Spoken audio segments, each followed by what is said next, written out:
"No one wants me," cried the alien princess, until the human mechanic said, "I do."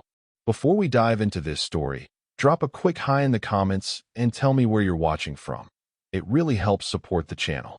The royal gardens of Valturi's prime gleamed under twin moons, their silver light cascading over exotic flora that would have fetched fortunes on other worlds. Yet for Princess Selene, heir to the Galactic Valturian Confederacy, the breathtaking scenery only deepened her isolation. Another diplomatic disaster had unfolded, another potential alliance shattered by fear and prejudice. "They're gone, Your Highness," announced Royal Advisor Dorian, his four eyes blinking in synchronized discomfort as he approached. "The Meridian delegation departed 20 minutes ago." "Let me guess," Selene replied, her crystalline skin catching moonlight as she turned. "Another excuse about incompatible cultural values? They claim their people wouldn't accept a monarch with your unique physiology." Selene's shoulders slumped, the transparent sections of her exoskeleton revealing a flutter of distress in her internal organs, a trait of Valturian anatomy that made diplomacy particularly challenging. Their species couldn't hide emotions. Every feeling was visible through their translucent carapaces. Valturians were the galaxy's open books, and it made them vulnerable, particularly their princess. "That's the seventh rejection this stellar cycle," she said, voice barely audible over the gentle hum of the bioluminescent flowers surrounding them. "The Meridians were our last viable option for a political alliance through marriage." Dorian cleared his throat nervously. "There is another option, Your Highness. If you suggest the Traxians again, I'll have you reassigned to waste management. Their reproductive process literally dissolves their mates." "No, Your Highness. I was thinking of something far more unconventional." Dorian hesitated, mandibles clicking anxiously. "The humans." Selene's inner organs flashed with a combination of surprise and immediate dismissal. "Humans? They barely control a dozen systems. They're technological infants compared to the other Confederacy members. But they're resilient, adaptable, and, most importantly, they've shown remarkable diplomatic flexibility.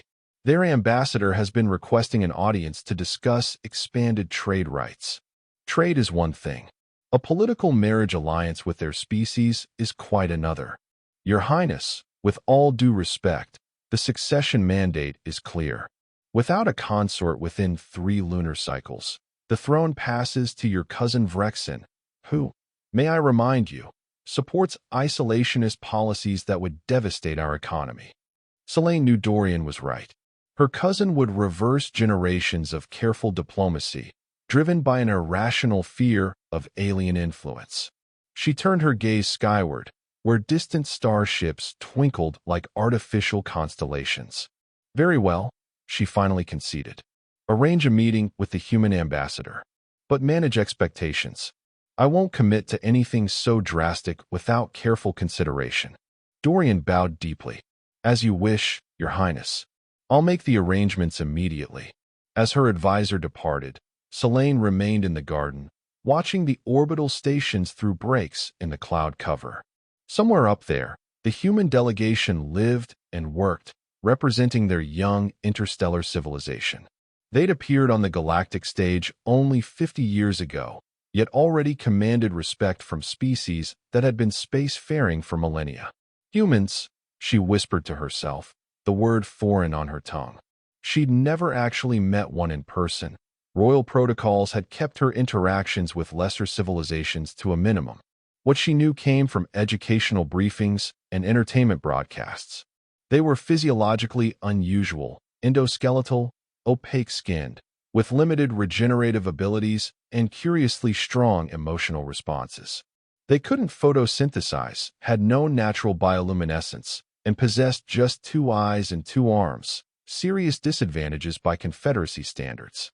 Yet somehow, these seemingly limited beings had carved out their place among the stars with remarkable speed. And now, her future, and the future of her people, might depend on forming an alliance with them. The thought should have disgusted her. Instead, she found herself oddly curious. Maintenance Base 7 of the human diplomatic station orbiting Valturi's Prime echoed with the sound of metal striking metal, punctuated by occasional human profanity. Son of a... Blake Turner bit back the rest of his curse as he sucked at his bleeding knuckle. The atmospheric regulator had fought him at every turn during this repair, almost as if it had a personal vendetta. For hours into what should have been a simple maintenance job, and he still hadn't isolated the fault. Turner, you still fighting with that regulator? Chief Engineer Patel's voice came through his comm unit, tinged with both humor and impatience. It's not cooperating, Chief, Blake responded, wiping sweat from his brow with his forearm. Whoever designed this interface clearly never had to repair it. Well, wrap it up soon. Ambassador Reynolds needs the shuttle bay operational by tomorrow. The Valturians have finally granted us a formal audience. Blake groaned.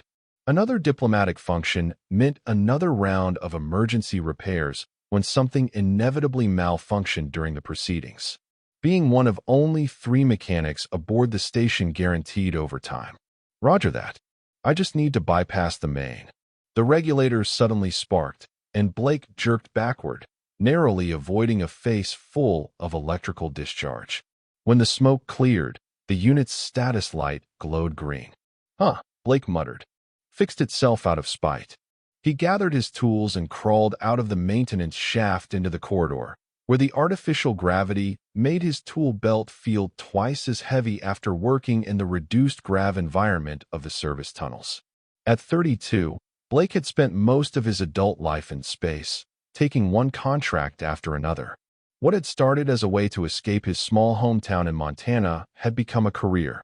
He wasn't an engineer, not officially, just a mechanic with an uncanny talent for making temperamental machinery cooperate.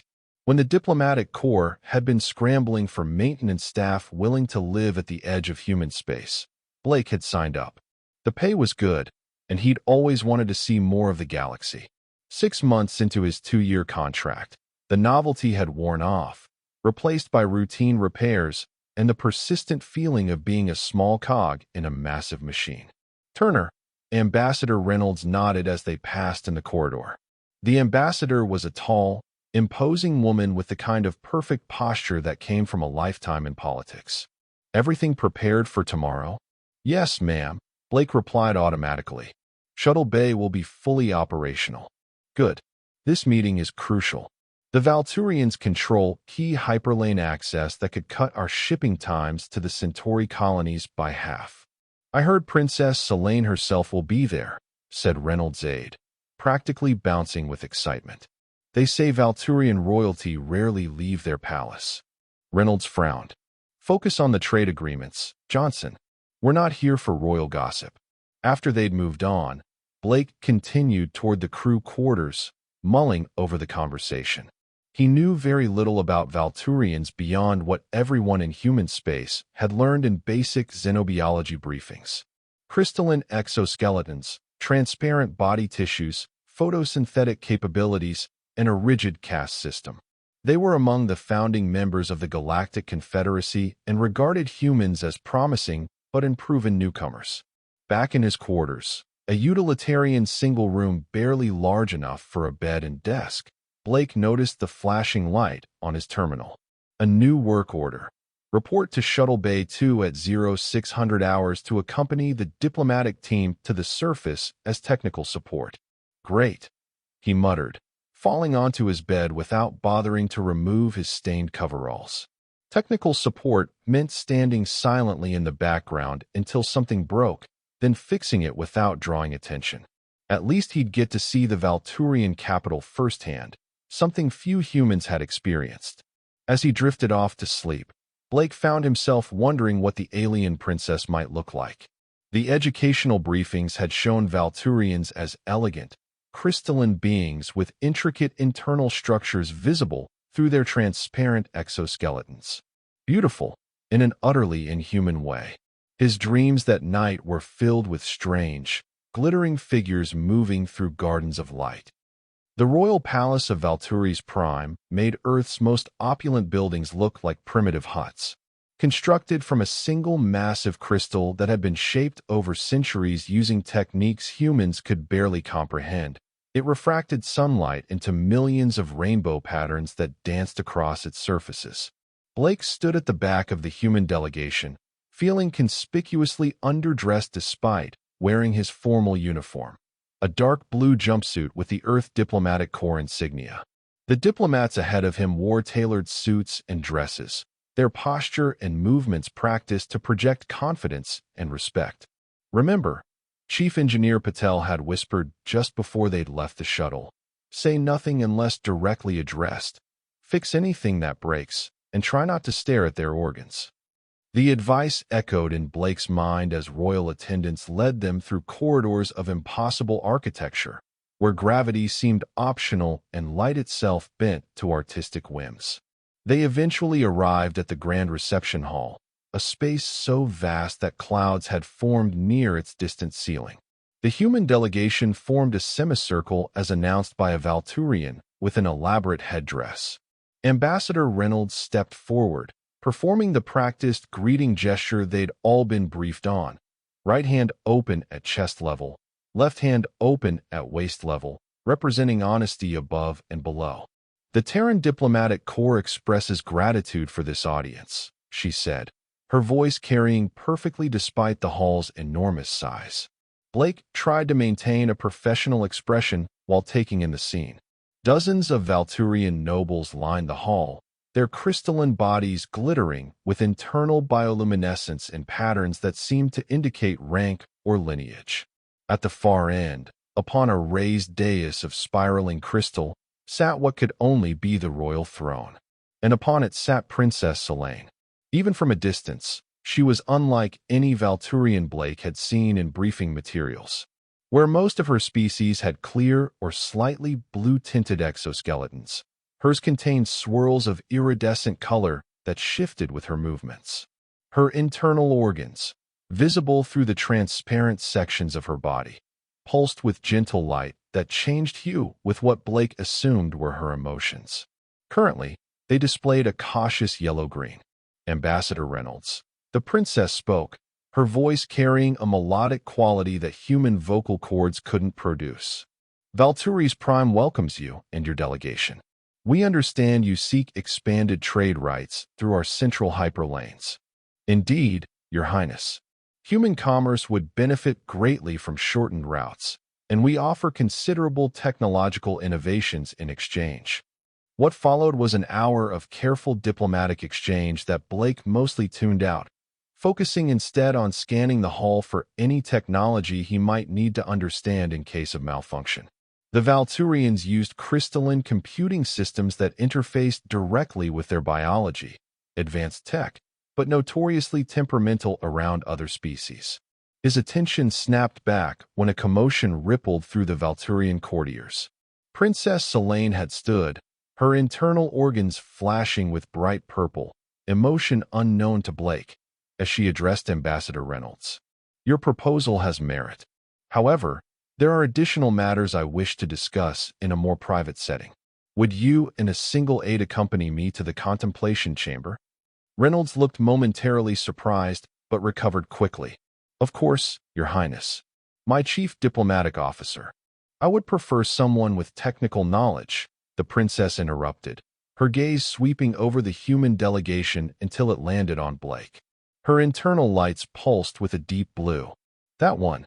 Blake felt his heart skip as every human head turned toward him.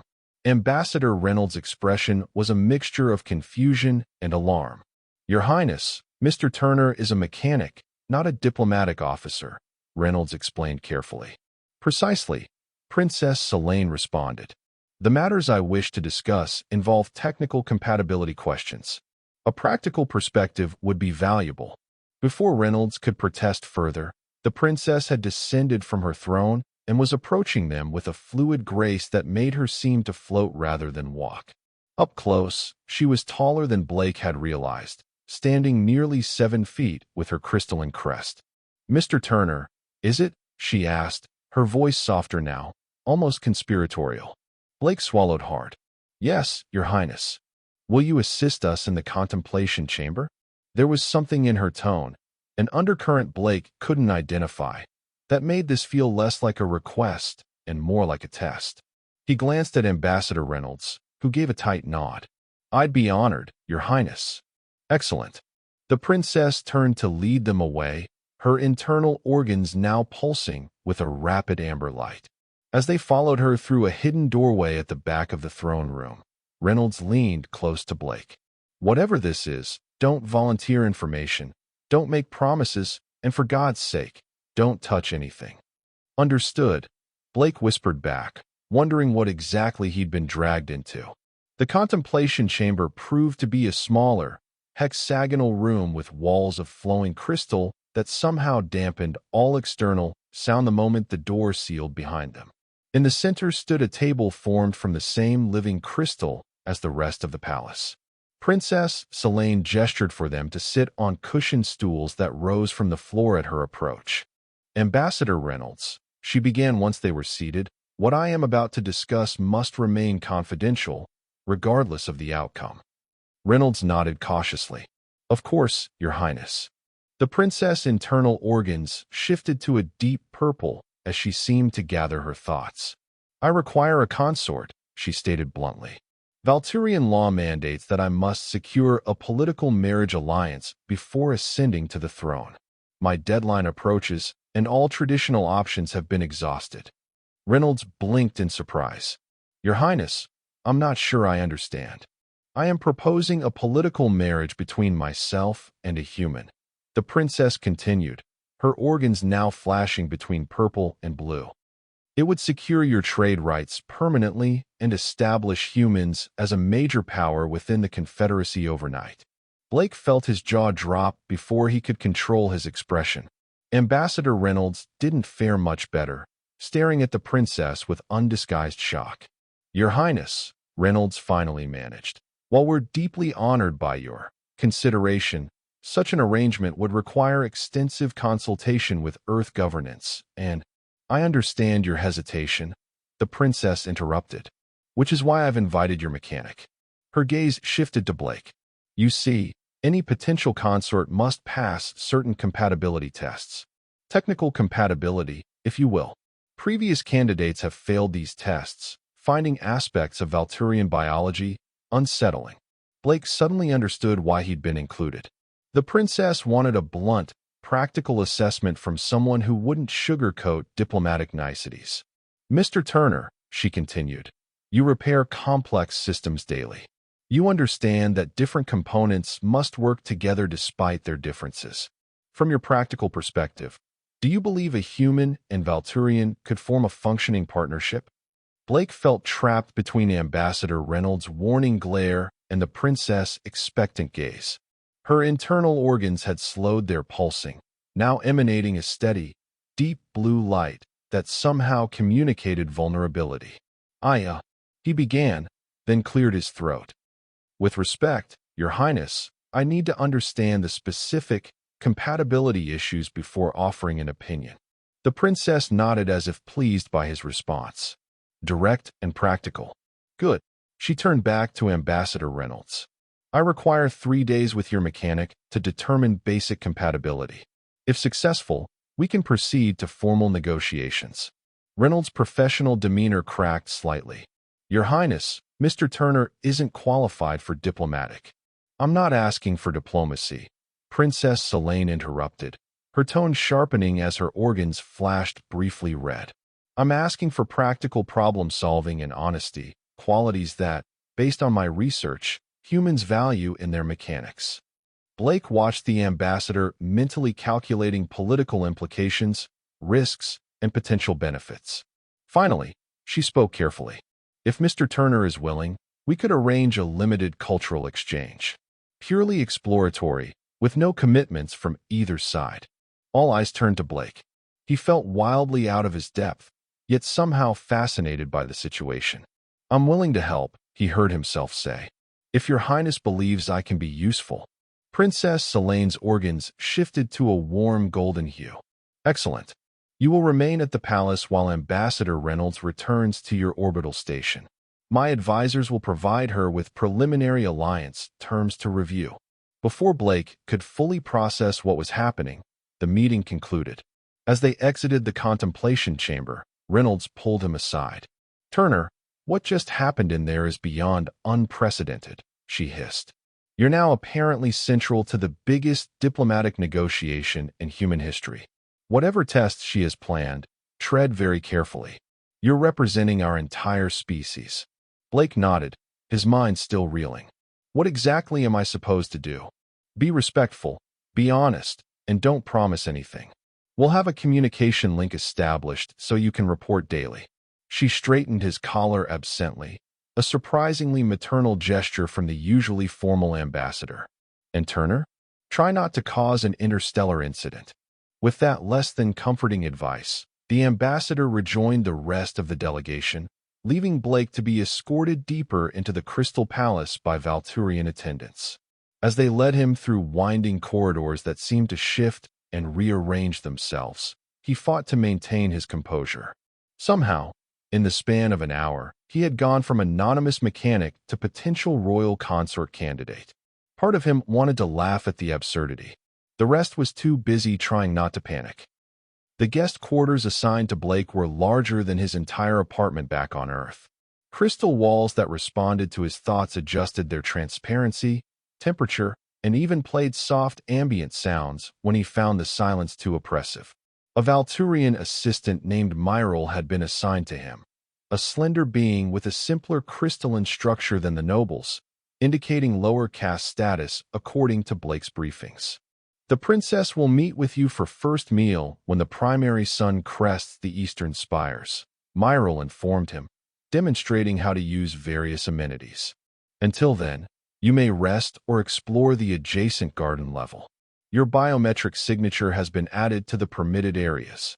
After Myril departed, Blake sat on the edge of the bed, or what he assumed was a bed, a platform of crystal that somehow adjusted to feel perfectly supportive under his weight.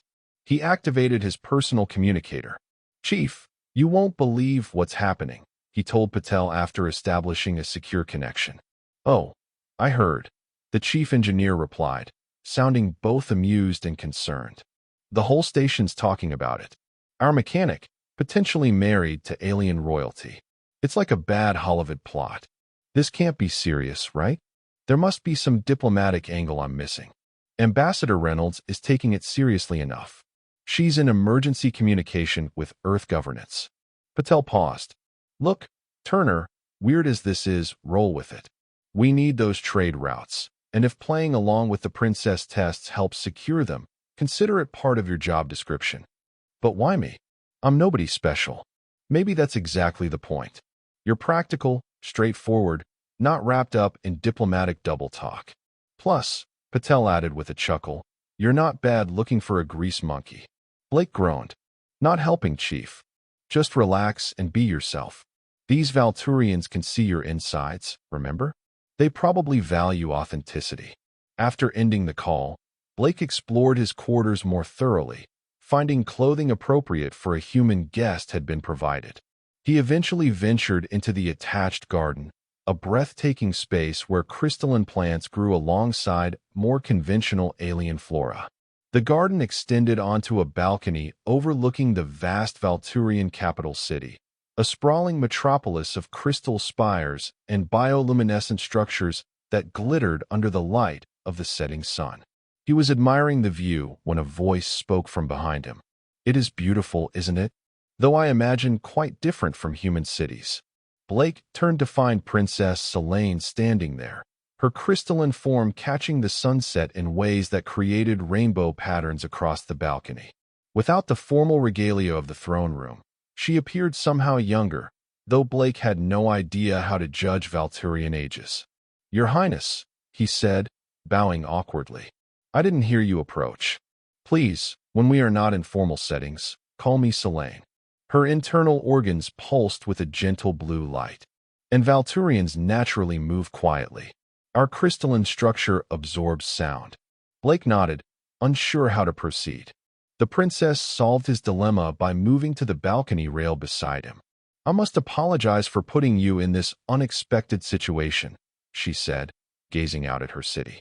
"But when I observed your delegation, you're aura was distinct. My aura. Perhaps that's not the correct human term. Her organs shifted to a thoughtful purple. Valturians perceive energy patterns around other beings. Yours suggests adaptability and authenticity, rare qualities in diplomatic circles. Blake couldn't help a small laugh. I'm just a mechanic. Selene. I fix things when they break. Perhaps that's exactly what is needed. She turned to face him directly, her crystalline face catching light in hypnotic patterns. Tell me honestly, Blake Turner, what were you told about Valturians before coming here? The direct question caught him off guard, but he remembered Patel's advice about authenticity. Not much beyond basic physiology and cultural etiquette, he admitted.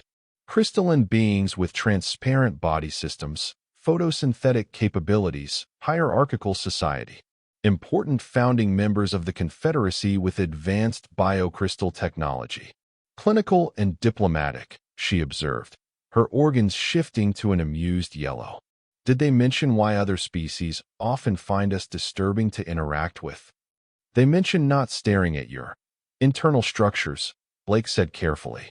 Selene made a sound like crystal chimes, a laugh, he realized. Indeed, most species find our transparency unsettling. We cannot hide our emotions as others do. Every feeling is visible in our organ patterns. She gestured to her midsection, where complex structures pulsed with gentle light.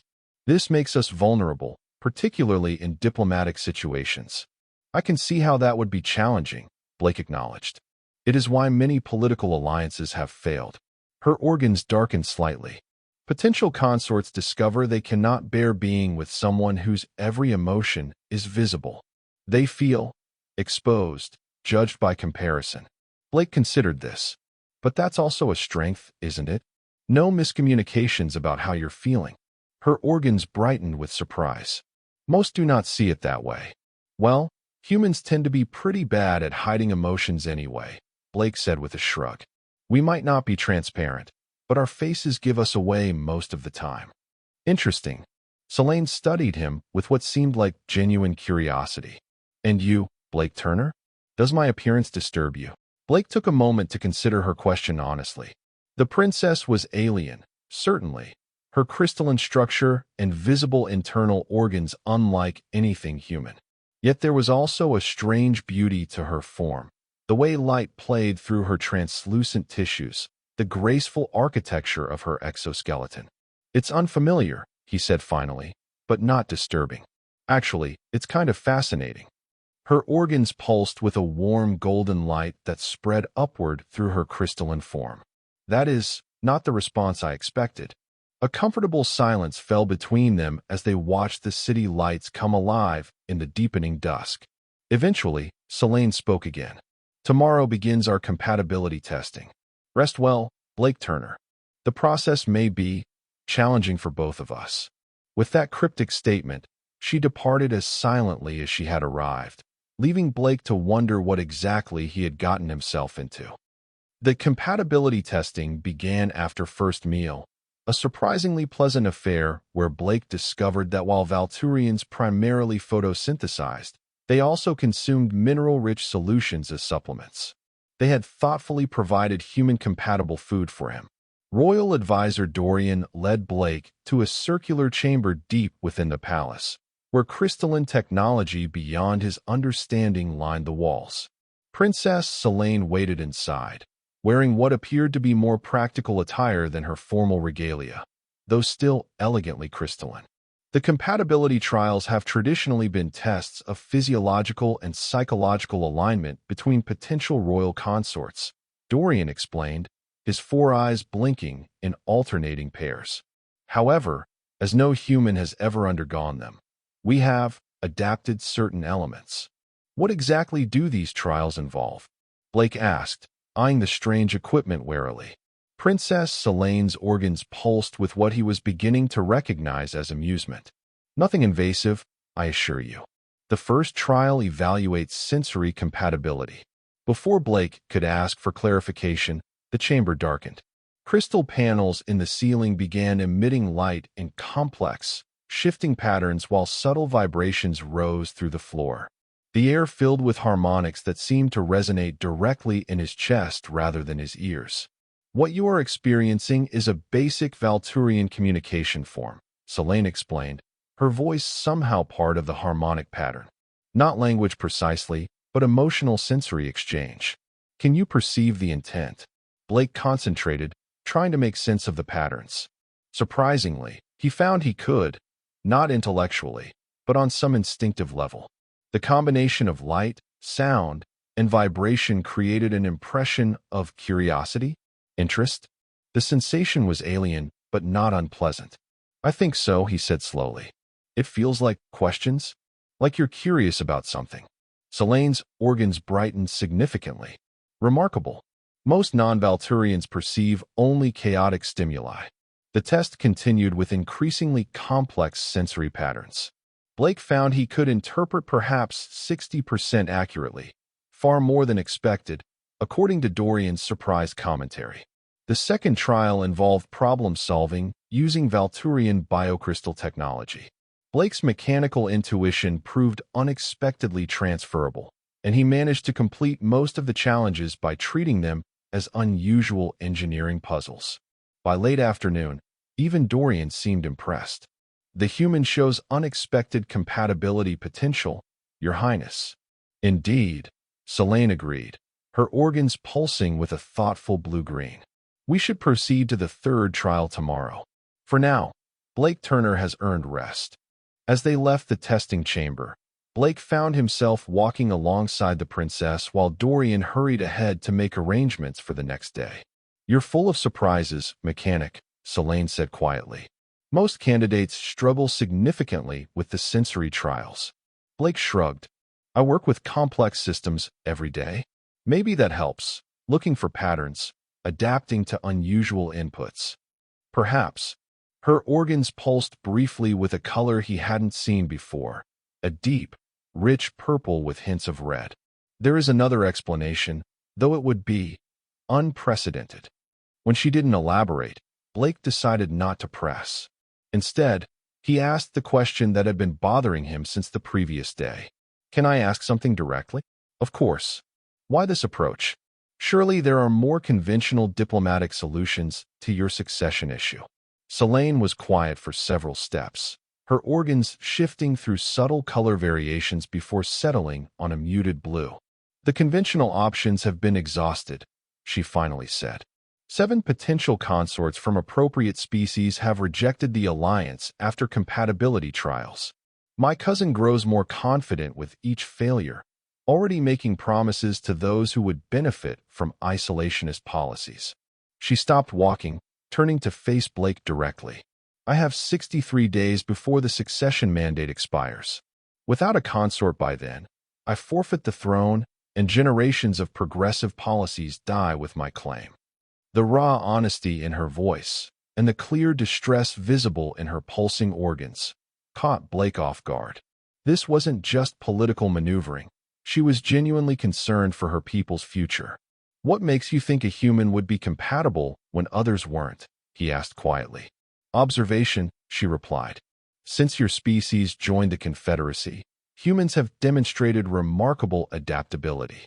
Where other species seek sameness, humans seem to thrive on difference. Her organs shifted to that curious purple-red again. And there is something specific about your energy pattern that suggests particular compatibility. Before Blake could ask her to elaborate, Dorian returned, and the moment passed. Selene bid him good evening with formal politeness, leaving Blake with more questions than answers. Back in his quarters, he contacted Chief Patel to report on the day's events. You're actually being considered as her consort? Patel asked, visibly shocked. This isn't just some diplomatic charade. Apparently not, Blake replied. And there's genuine urgency to their situation. If the princess doesn't secure a consort soon, her cousin takes the throne and implements isolationist policies, which would kill our trade route negotiations, Patel mused. No wonder Ambassador Reynolds is taking this seriously. Earth governance has authorized continued exploration of the alliance possibility. Blake ran a hand through his hair. Chief, I'm a mechanic from Montana. I'm not qualified for any of this. Maybe that's exactly why you're perfect for it, Patel suggested. Look, Turner, just keep doing what you're doing. Whatever happens, you're making history. That night, Blake dreamed of crystal gardens and strange harmonies that seemed just on the edge of comprehension. And throughout the dream, a presence watched him with organs that pulsed with that curious purple-red light. The third trial began differently than the previous ones. Blake was led not to the testing chamber, but to a small transport vessel that waited in a private hangar beneath the palace. Today we evaluate practical compatibility, Selene explained as they boarded, accompanied only by Dorian and a pilot. Theory and controlled tests can only reveal so much. The vessel rose smoothly through a crystalline shaft that opened onto the capital city. From the air, Blake could appreciate the full scope of Valturian architecture, vast structures of living crystal that seemed to grow organically from the landscape, connected by transparent bridges and surrounded by carefully cultivated gardens. They flew beyond the city limits, over sprawling agricultural regions where crystal formations were interspersed with more conventional crops, tended by Valturians of various castes. Eventually, the landscape changed to rugged wilderness, crystalline mountains that caught the sunlight and refracted it in dazzling displays. Our destination, Selene indicated as they approached what appeared to be a research outpost nestled in a valley. The Royal Engineering Institute's field station. Upon landing, they were greeted by Valturian scientists whose crystalline structures were noticeably more utilitarian than the nobles Blake had encountered. They led the group to a large hangar where several unusual vehicles were parked. Crystal crawlers, Dorian explained, gesturing to the bulbous vehicles, used for navigating the deep crystal caves where conventional technology fails. Unfortunately, this unit has been malfunctioning, stranding research teams. Blake examined the vehicle with professional interest. It resembled a cross between a tank and a giant insect, with articulated crystal limbs and a transparent cabin. The problem, Selene continued, is that it requires both Valturian bioelectric interface and mechanical components. Our engineers excel with the former, but struggle with the latter. Blake understood immediately. You want me to troubleshoot the mechanical systems while working alongside Valturian technicians on the biocrystal elements. Precisely. A practical test of collaborative potential. The next several hours proved both challenging and unexpectedly enjoyable for Blake. The Valturian engineers initially kept their distance, their organs displaying cautious yellow patterns. But as Blake demonstrated his mechanical intuition and willingness to learn about their biocrystal interfaces, barriers began to dissolve. By mid-afternoon, Blake was working seamlessly with two Valturian technicians, combining his knowledge of mechanical systems with their biocrystal expertise to identify and repair the crawler's malfunctions. They communicated through a mixture of technical terminology, gestures, and the rudimentary sensory language Blake had begun to grasp. Remarkable, one engineer commented, her organs pulsing with impressed blue-green. The human adapts quickly to hybrid systems. From her position observing nearby, Selene's organs displayed that now familiar purple-red pattern that Blake still couldn't interpret.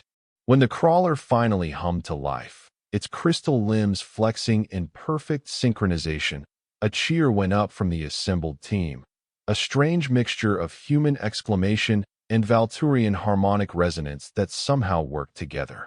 Successful collaboration, Dorian noted, recording observations on a crystal tablet. Unprecedented integration rate.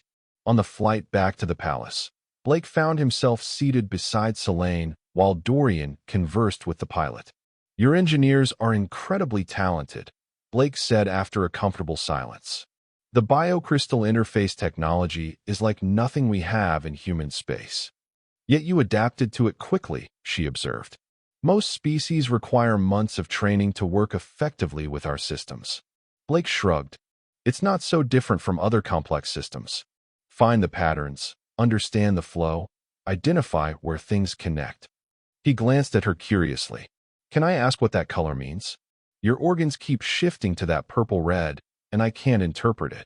Selene's entire form seemed to momentarily crystallize further, which Blake realized was the Valturian equivalent of a blush. Her organs rapidly cycled through several colors before settling back to a calm blue. "It is not a common emotional signal," she said carefully. "One that would be inappropriate to explain at this stage of our acquaintance."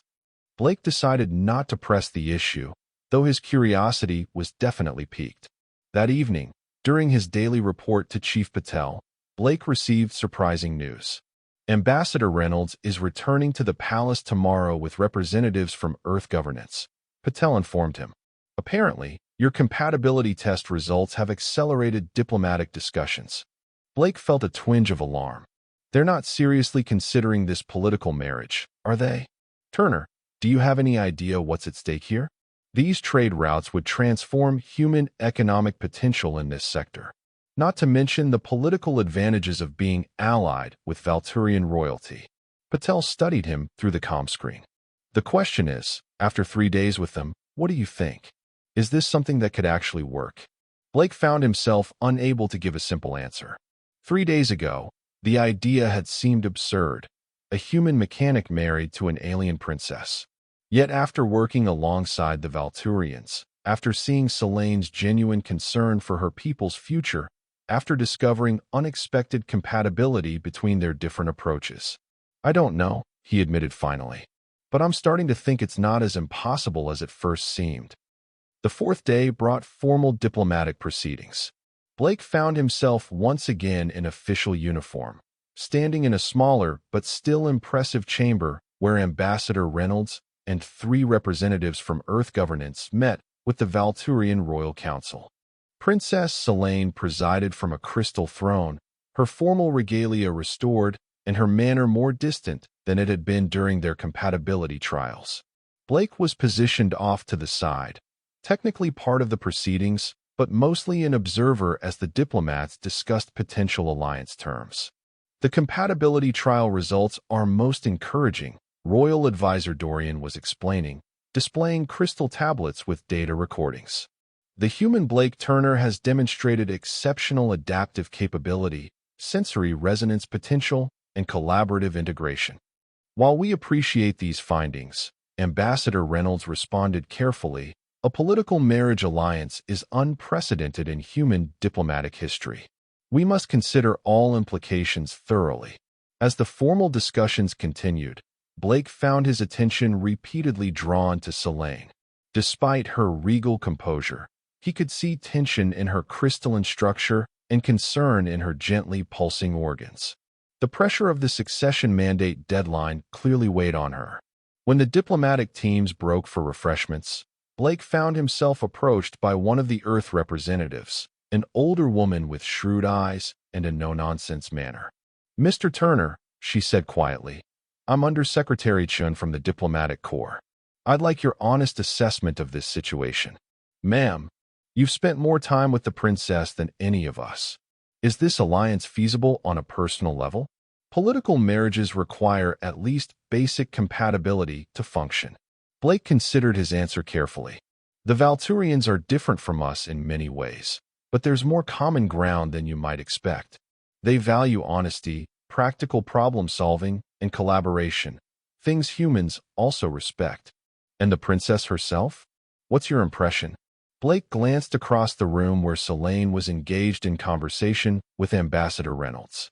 "She's intelligent, dedicated to her people's welfare, and more adaptable than her royal position might suggest. She's also under enormous pressure to secure this alliance before her succession window closes." Undersecretary Chin studied him with increased interest. "You speak of her with respect." "I do respect her," Blake replied simply. "Interesting." Chin seemed to come to some decision. "Thank you for your candor, Mr. Turner." When formal discussions resumed, Blake noticed a subtle shift in the human diplomat's approach. Less hesitation, more concrete proposal discussion. By late afternoon, preliminary terms had been drafted for a political alliance through marriage, pending final approval from Earth governance. As the session concluded, Ambassador Reynolds approached Blake. "Turner, the princess has requested a private meeting with you in the palace gardens." Given the direction negotiations are taking, it seems appropriate to allow it. Blake nodded, surprised by the request, but also curious. He found Selene waiting on the same balcony where they had first spoken privately, her formal regalia replaced by simpler attire. The setting suns cast long shadows across the crystal landscape beyond. "Blake Turner," she acknowledged as he approached. "Thank you for coming." "Your Highness," he replied, then corrected himself. "Selene." She turned to face him fully, her organs pulsing with a complex mixture of colors, blue, green, and that mysterious purple-red. The diplomatic discussions progressed better than expected. "Yes," Blake agreed. "They seem to be taking the alliance possibility seriously. Which brings us to an important matter." Selene's organs steadied to a calm blue. "The compatibility trials demonstrate potential, and the diplomatic framework is being established. But there is a personal element we have not directly addressed." Blake felt a flutter of nervousness. "What element is that?" "Marriage among Valturian royalty has three foundations: political alliance, compatibility, and personal choice." Her organs shifted to a vulnerable shade of blue-purple. "The first two have been addressed through formal channels. The third cannot be negotiated by diplomats." Understanding dawned on Blake. "You're asking if I would personally choose this?" "Yes." Her crystalline form seemed to grow more translucent with vulnerability.